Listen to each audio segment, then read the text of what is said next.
sikhonza kunabo bishop la kunabo bani ekhaya kukhokha ikhaya akaze bathi bakhokhisa ngisho umntwana asingaqhaphazani mhlambe kunalento yokuthi izangoma kumele zifunde idlozi ngena umuntu ongafundanga masenzo mfuna iphepha kushuthi nithanga salabi kunabantwana esibazele namhlanje abanemimoya ekumele sibanqombise banonyanga uyithini leyo angeke umfune kwalifa ngasafundi vele total akusekho umuntu ofuna ukuthi siyincengise into yamathongo kuvela isinqumo nje sithi umntwana kumele abe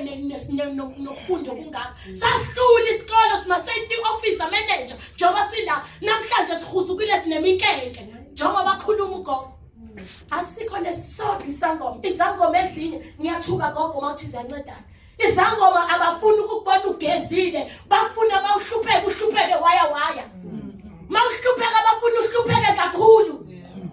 nangu gogo besimkhalela ukuthi hey isimo sibi mawukhuluma gogo ufaka amabrand uthi usenkingeni bakucindezela kakhulu asishintsheni bafowethu njoba sila sesikubekile konke kodwa ke siyeni phambili ngeqiniso ungafuni ukuthi yakhe mention ibe yami iwe musu ufuna ukuthi wena drive imoto enkulu ngathi usibhayisise size sibone hayi ukuthi